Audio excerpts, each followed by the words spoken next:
I want to talk briefly about the lessons that we've learned from the Melbourne campaign and what the relevance might be to our campaign, perhaps at the next federal election, but also, more importantly, immediately after, especially if we do end up with a one-term government. Something that straight after the budget, a lot of people were thinking was looking quite likely, and now with the flicking of the switch to khaki, there's a number of commentators who are wondering whether or not any such judgment might be too premature. But one point I want to make about I want to talk about two decisions that we made in Melbourne and two lessons that come from that, and then talk about a potential third lesson for where we might be if at the point of the next election and immediately after.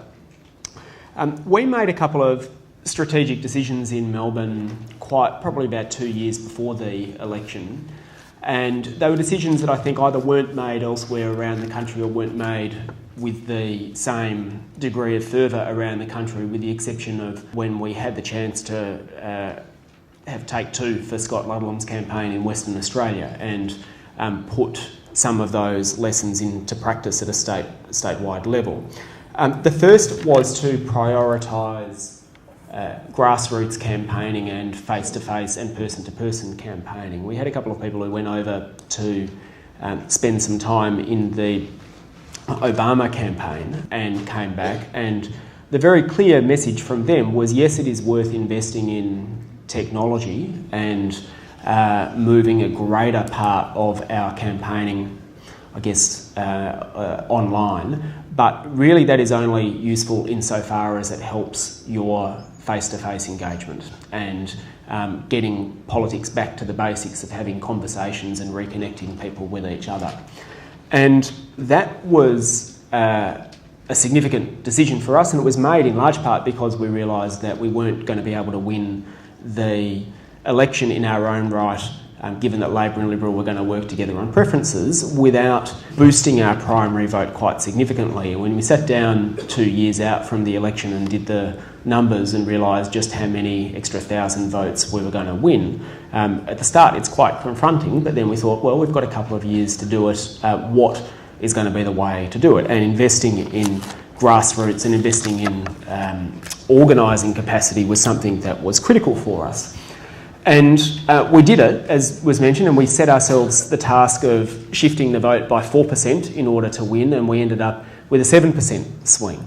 And that was off the back of knocking on 46,000 doors and making 26,000 phone calls during the course of the not just the formal election period, but in the lead up to it. After we won, we then had a big question to ask: what do you do immediately? What do you do after you've won with this incredible organising capacity that has been built up, but knowing that we now don't have another federal election for 3 years? We've got a state election coming up in a month or so, but what do you do?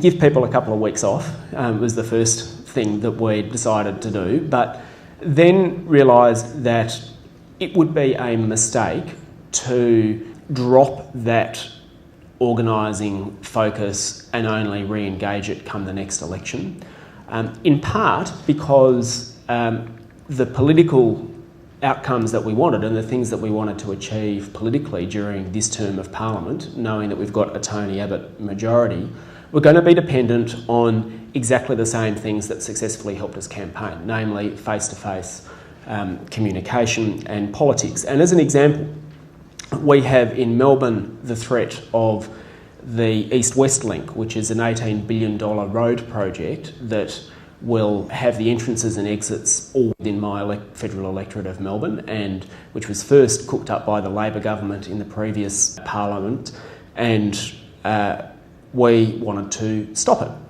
And we're facing a Liberal government who was going to build it, and a Labor government a Labor opposition at the state level who said, as long as the contracts are signed before the election, we'll go ahead and build it. And so we set ourselves the goal this year of saying, well, we want to get Labor to change its position.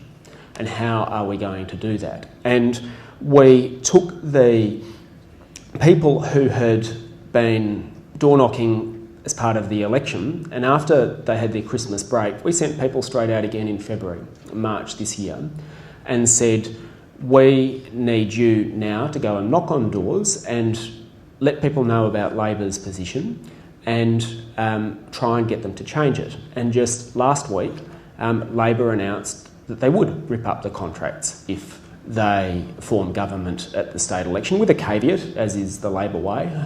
There's always an if and a but and a couple of outs for them. But it was that people power and the same methods that were used in the election campaigning that has helped shift Labor's position. What we did then was, I guess, the opposite of what the Your Rights at Work campaign did after the 2007 election. After the 2007 election, they effectively demobilised that campaign and switched it straight over to the Parliament. And I guess that would be lesson one from us in Melbourne about what we do if we have one-term toning, and that is that we will win and boost the Greens vote at the next election, I hope, by adopting some of the tactics that we've done in Melbourne.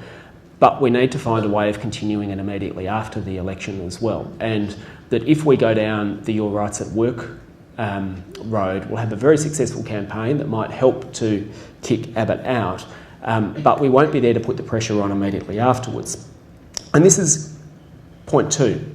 Point two, one of the things that we did in Melbourne that again probably wasn't done elsewhere, except when we had the chance to rerun the election in WA, was to make it clear that the Greens were the real opposition to Tony Abbott. Not in the sense of we're just going to vote against everything that Tony Abbott puts up, but in the sense of we were actually the ones that offered a different version of society, a different vision of the way that things could be. And that was a calculated risk because we were worried that if we made the election about Tony Abbott, would that just entrench in people's minds the thing that people often think, which is that, oh, well, if I get rid of the Liberals by voting Labor. If we made the Liberals and Tony Abbott the issue, might that in fact lose us votes? And we thought about it quite a lot and decided it was worth taking the punt because there was a reason that Tony Abbott came out and said, I'm going to preference the Greens last and do everything I can to get Labor in the seat of Melbourne. And that is because he knew that a Labor member would vote with him on a lot of those key questions when it came to treatment of refugees or when it comes to lifting taxes to fund the services that we need. We provided more of an opposition. So we turned it into a contest of Greens versus Abbott, but not just in pure I'm going to fight you terms, but on the basis of ideas.